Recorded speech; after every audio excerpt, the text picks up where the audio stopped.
We're heading to Animal Zoo na. Oh, Bactrian camel Ano pala. bakla camel? Ay hindi, ano bak?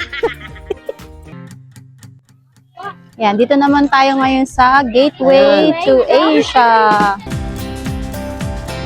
Big Lizard, Jay, oh. Ang galing nila, no? Marketing strategy nila. I-exit nila sa butik. Para dadaan ka talaga sa butik, no choice ka. Ako, ayan o. Makabili ka ng souvenir. You was start. So beautiful. Tingnan mo, ang ganda.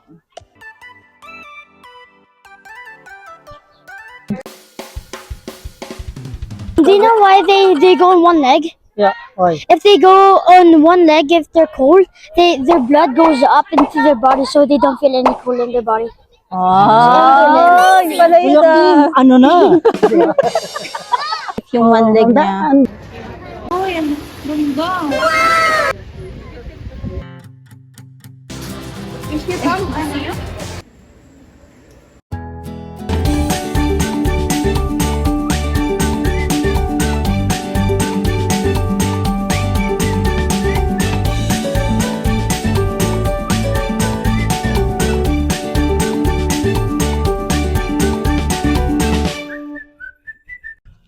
Okay guys, welcome again sa aming vlog.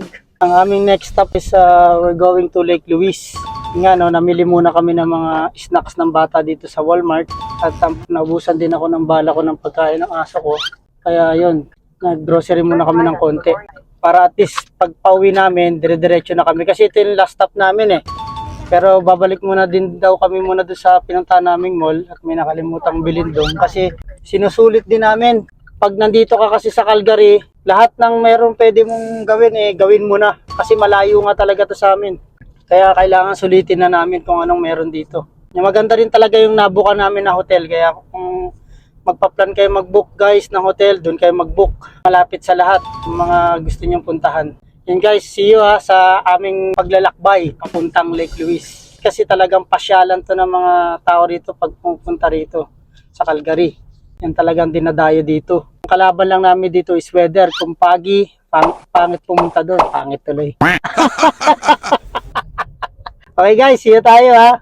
Happy trip and enjoy and safe. Thank you.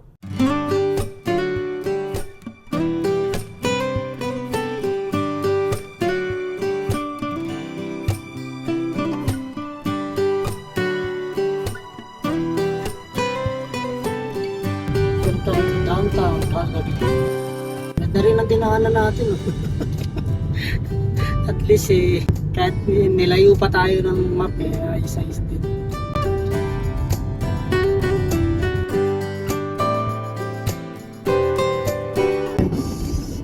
Papasok pa tayo ng stone.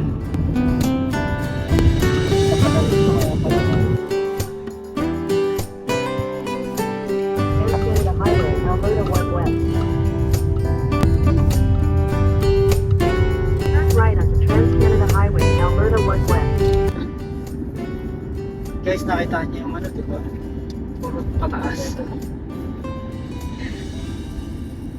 Bundok. Tataas ng mga kalsada nila. Kasi, ito Mounties Mounties yung Alberta.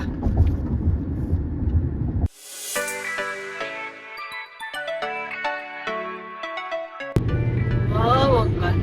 Ganda pa.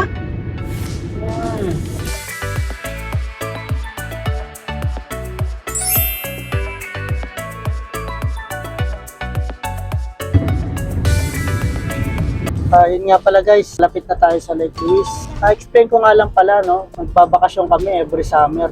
Kasi nga, winter nga naman, di ba, na-explain ko dati sa mga vlog namin. Pag winter kasi dito, napakahaba at napakalamig. Hirap din ang biyahe, hindi rin safe yung biyahe. Kaya medyo complicated talaga pagkadating ng winter. Kaya ginagawa naming style pag winter para di kami masyadong maboard. Trabaho kami ng trabaho at nag-iipon kami ng pangbakasyon namin pagdating ng summer. Tsaka hindi lang baka kasi isipin nyo, yayaman namin dito, di ba? Hindi. Kasi yung mga trabaho namin, mga company na pinagtatrabahuhan namin dito sa Canada, meron kaming benefits. Yung benefits na yun, meron kaming vacation leave.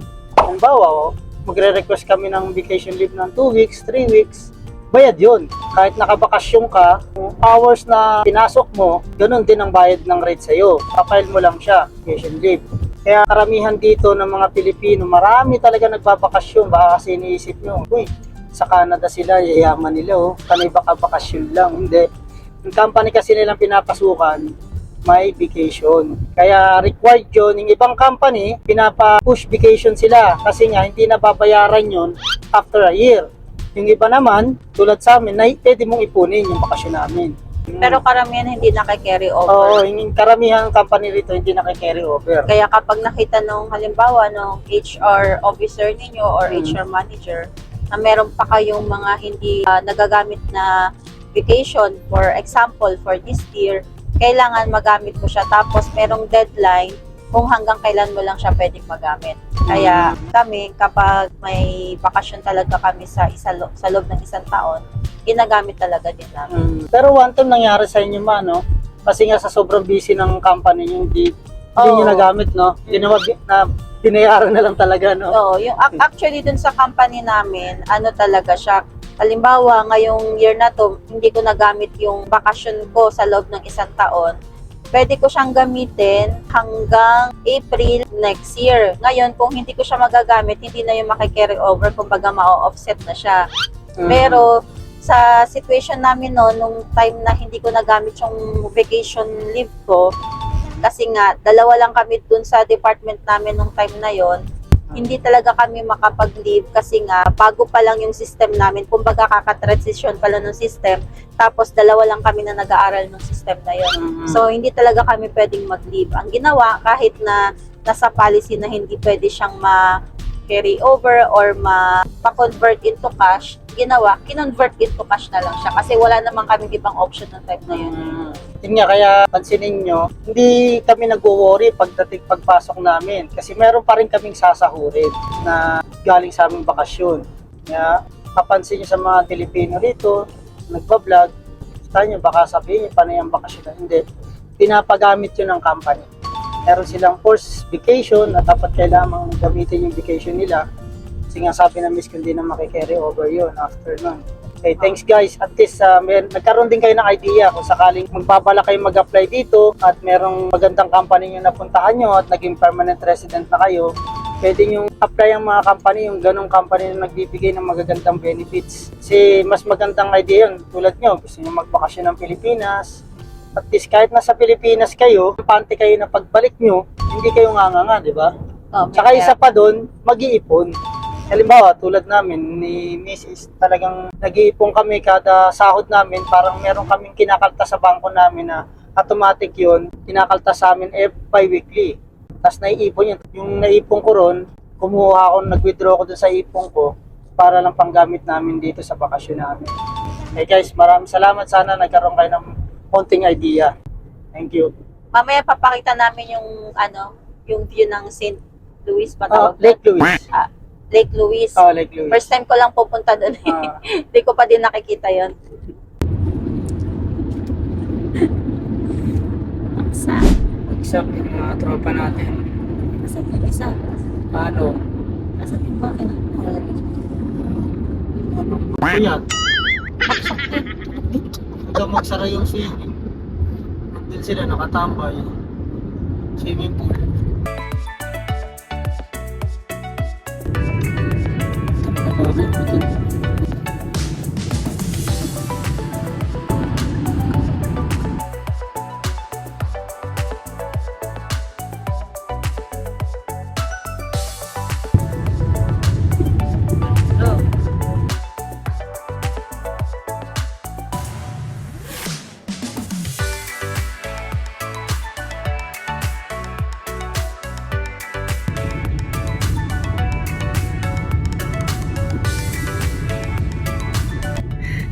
Tunnel dun sa Kawit Cavite. Tunnel 5? Huh? Tunnel 7? Tunnel 8. Isa ka pa eh! Tunnel 8? Hindi, tunnel mo mukha.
mata mo.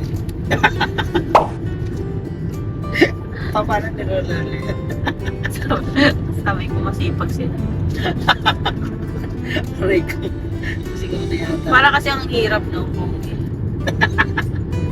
Alay ko ba? Nilolali yung paano mo siya. Kala ko, inaman-naman nila. Bee! Look over there! Scream! See, he goes away from those squares and the traps. Spiders granted it. Yeah, it's probably not gonna be passed out, so see you in heaven. Wow, may accent pa. Ganda oh. Wow! Stunning beauty oh. May public parking doon. Sabi niya, public park. Bakit? Bakit?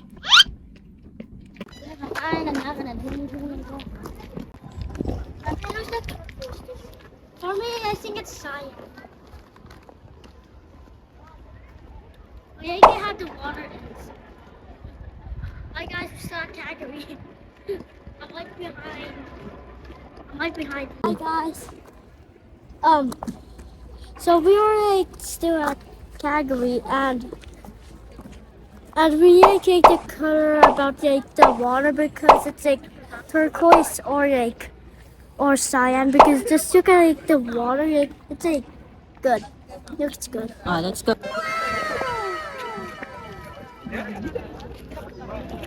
Tingnan natin. Ganda.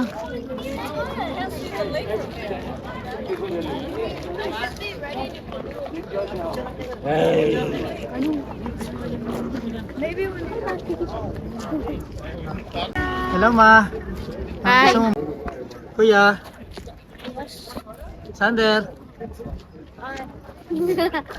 Hi guys. Look at this beautiful place. And we've been hiking. Hey Box.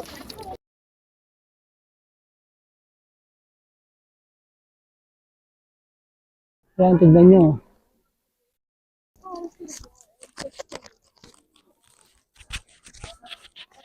Lapit tayo pa.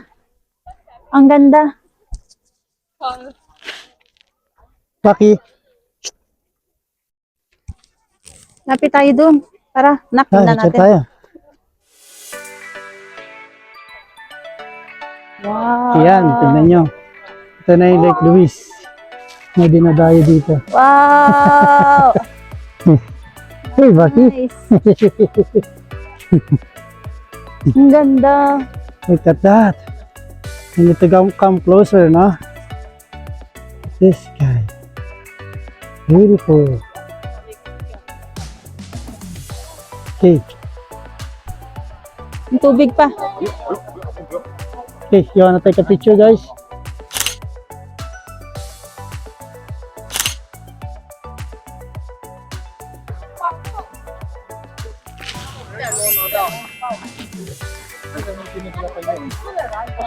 A big joke.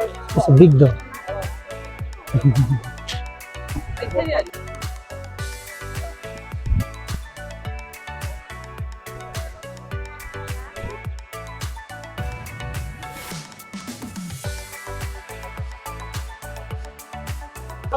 Yeah, You know sometimes small dogs are it's okay. Yeah. Guys, nasa Lake Louise tayo. Ay. Lake Louise. Ayan, Lake Louise. Ulit-ulit. Pangatlong na yan. Bisita rin natin siya. Yeah. Wala sa plano yan. Maganda talaga pag di pinaplano eh. Tutuloy. Lake Louise, di ba? Ang ganda. Oo nga, no? Yan. Mahilig pa naman yan. Okay. Back, take a... Ang ganda, no? Stunning beauty ba? Standing beauty, stunning. Hey, sorry, Box.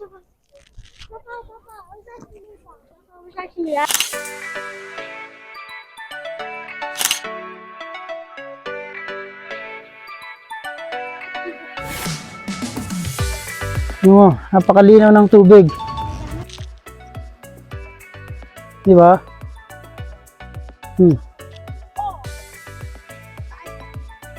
Baki, oh. Is it cold?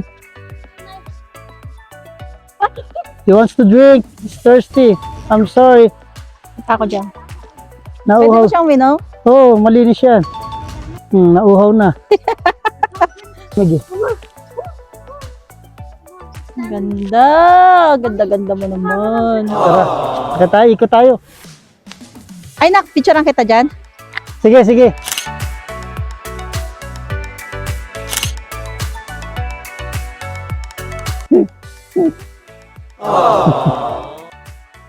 Yan, may fans na si Baki. Alright. Pants ka kagad, Baksa. Baki, may fans ka kaagad? Ay mong pants ah. Ay, si Baki, ah. JJ. Sander. Slowly. Ang ganda dito. Slowly, Box. Ano? Wow. Let's go.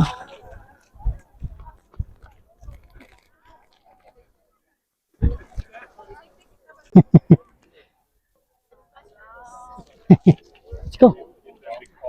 Oh, here. Go.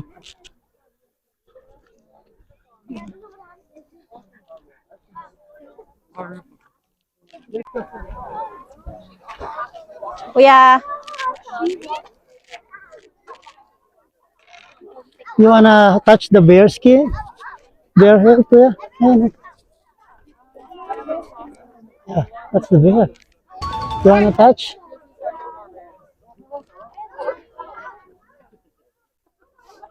I already know what that's ano yun pa? Bear. Bear hair. Hair? Yeah. Oh.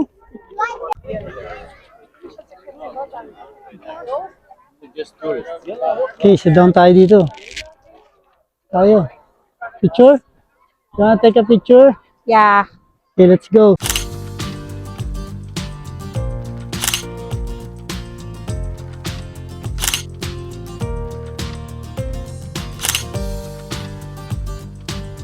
Damputin yung tubig. So guys, tignan natin kung malinis talaga. Iyan, oh. Pakaganda. Di ba? What's the one Push. Lamig. Lamig. Parang ano, parang galing ano, freezer. Parang ano lang yan, natunaw na yelo. Lamig. Grabe, ang ganda. Parang poster, no? Ah, di ba? Ang ganda talaga. Nakikita lang yan sa poster pero tignan nyo naman, napakaganda. Ang ganda. Ayan, subukan natin pumunta ron. Ha? Tara, Tara. I thought the water was JJ, oh. Let's go, Jay. Go. Tignan natin yung place. Ganda, Jay, no? So beautiful, no? Guys. Hello. Ano po? May tinatanong si JJ. Ano? Yun doon daw ba yung, you know, parang wall? Ah. Yan daw ba yung end of the earth? Parang Pandora, Jay, no? Sige, Pandora, no? Jay, how did you read that, Jay? That's French. Ito yung hotel. Ito.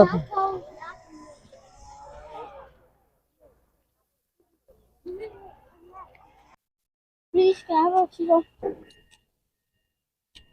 Yeah, of course, it's big. It's sad. I want another one.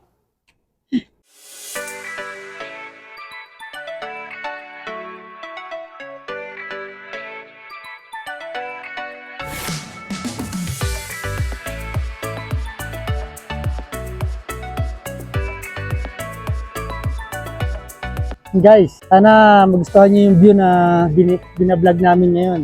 Ito yung madalas puntahan ng mga vlogger sa atin sa Pilipinas pag bumibisita sila rito sa Canada.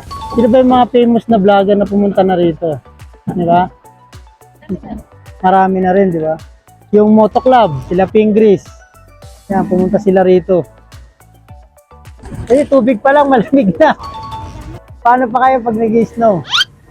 Yung stone na yan, nakikita nyo na napakaganda. Yan, nag-snow yan pagka winter. Sobrang ano yan, ang kapal ng snow niyan.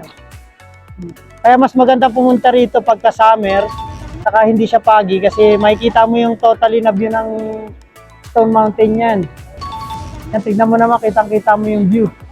Hanggang doon, hindi siya pagi. Ma-appreciate mo talaga. Yan. Bati ka naman, shoutout naman, Bax. Huh? Bax, Baki. Shoutout mo naman yung mga ano doon, aso sa Pasay. Ay. Shoutout pala sa mga taga-Pasay na viewers namin. Sige.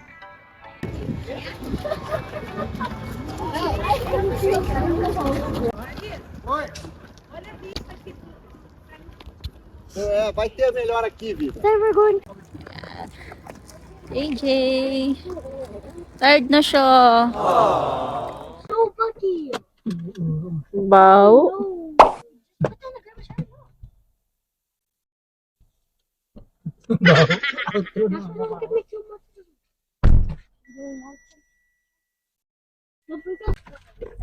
And guys, tapos din yung ano namin, yung pasyal namin dun sa Lake Louise. Ang ganda. Natuwa naman sila, lalo na yung asawa ko. Kasi matagal niya ng pangarap yun eh. Kompleto na yung ano niya, bucket list niya.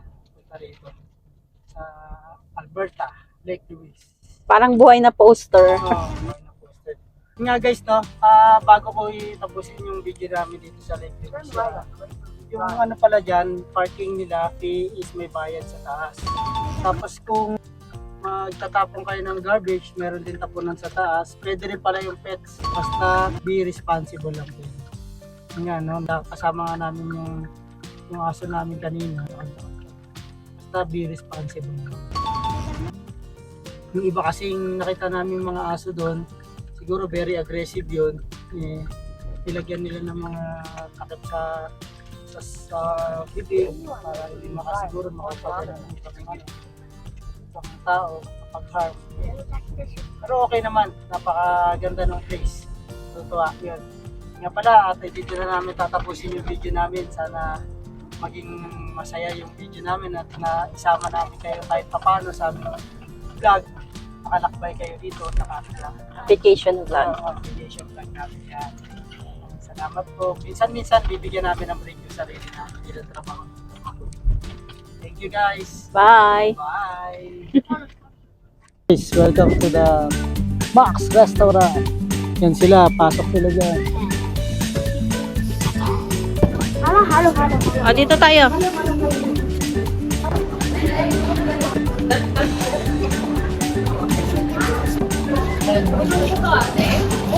Pinoy na Pinoy ah. You like it, Jay? Turon. House halo-halo, kuya. The best dito, the best. Yan, tao po. Okay, kain pa ng bawal. Dito tayo sa loob ng Seafood City. Sarap yan, ma.